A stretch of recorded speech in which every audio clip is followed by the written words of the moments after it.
Okanudza mabi yangu kunaudzo manhoko dzozuva rogumi nopfumba mwedzi uno wakukadzi nyasi munhoroondo munyaradzi gwisaine wamwe wamakumi mananu wakasungiwa wachinzi wada kupirigura utongi hwehurumende iripo zvakaitika mugore ra2011 munhau dzanyasi wamiriri womutoko mudare reparamende wese waribekana mubodzi akareketa kana inzwi ribodzi mudarero paiitirwa nhaurirano dzose dzaiitiwa kubva mumwedzi wagumiguru wogore rapera.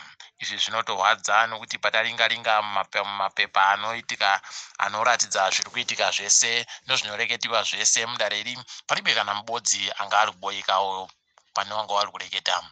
Idi mabi yangu totosaya kuti wari kuendereiko. Alan Moyo aburidziwa mujeri apo bhero romadhora 10 ozviuru. Tiramba tichindotenda wanamugweta wari kuita basa rinofadza rimu. Idi aisafanira kunge agara mujeremo. Nyasi chipfambi chawamahadhi chatanikiwa pachena apo wabuda wachireketa panhare newamwe wakadzi wairi wachitoita zvisingaite ba muofisi maomo.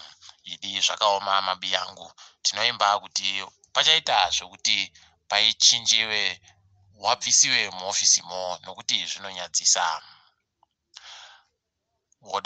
Nyika dzokumadoka zuva dzo-EU wati iwo wari kuramba wachienderera mberi nokugoisa zvirango zvoupfumi pakambani inoita zvokunadzira pfuti nezvimwe yoZimbabwe Defence Industries. Izvi ndizvo zvinogara kureketiwa nevanhu vari muhurumende vachiti zvirango zvoupfumi ngazvibisiwe, izvo zvakananga makambani akaita seaya. Musi womuvhuro kwaizuva rokuti vanhu vadekare havo vareke kugoenda kumabasa nokuda kwokuti zuva romusosondo iRobert Mugabe Day iro riri kufanira kunge riripo. Saka nokuti raitika musosondo, musi womuvhuro paribe munhu ari kufanira kuenda kubasa. Izvi heno kuti wakuruwa vari kuti zvichabatsireiko kureketa kuhu. Nyika yoIndia yaita pokare imwe yenyika dzapawo Zimbabwe kamushonga kodziwa mupengo. India yapa kamushonga kayo kanosvika zviuru 45 kunyika yedu. Vanhu vamwe wabva watanda kuti kohoko kunyika dzigotutirana kutipa isu tiribekana chibodzi chatiri kuita kunge wari kuda kuedza kuongorora hawo kuti zvichabudika chere zvavari kuitazvo zvokunadzira kamushongako. Kwai kamushonga kodziwa mupengo koSinopharm kakatanga kupuwa vanhu nezuro nyasi ikatenderedziwa kumatunhu akasiyana-siyana onyika. Paribe chibodzi chatazoziva kuti zvii zvanyatsotekaira, asi tandoona wokumasvingo wachipuwakawo, tikaonawo kuBuluwayo wachipuwakawo, asi isusu kwedu kuiba tiribe mubodzi wataona apuwa kana kuti zvareketawo zvofamba sei paribe wagotinyepa.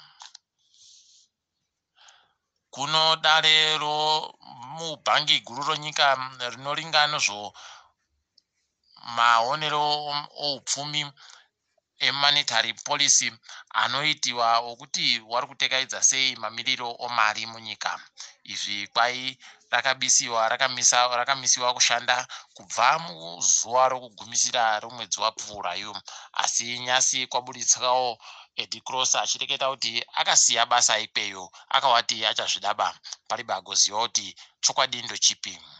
Nyasi zvazobuda pachena kuti bhangi renyika raakuita zvokuferefeta kuti mari dziri kuseenzesiwa chere zvadziri kufanira kunge dzichisenzesiwa idzo mari dzavari kupa vanhu pamusika wavo vanotengesa nayo mari. Idi tinotivimba kuti zvichagoita kuti zviite zvisvinhu. Kwai pokare kumitambo chikwata chokiriketi choZimbabwe chasimuka kuenda kuAbu Dhabi kuenda kotamba nechikwata choAfghanistan. Tinovashuvira tuzvinhu. Kwai zvinonyadzisa nyasi, kwai chikwata chonhabvu chovakomana chaisiwa panhamba ye112 pasi rese. Izvi zvinotorwadza nokuti chadonha kubva pa100 pasi rese. Pakanyangara mabi yangu. Tiringe hedu dzopasi rese. Kwai nyika yeSouth Africa yagoburitsa zvakaitika mubvunzo dzakanyorwa inonzi Independent Examination Board inoita zvikoro zvakazvimirira zvega kuti zvinyore bvunzo. kwai zvabuditsiwamo wazhinji wakapasa zvinotofadza nokuti zvokutoti waakutoenderera mberi nofundo yawo. Kutanga kwegore riri kutangari waakutotanga kuenda kuzvikoro zvofundo yepamusoro, tinoti makorokoto.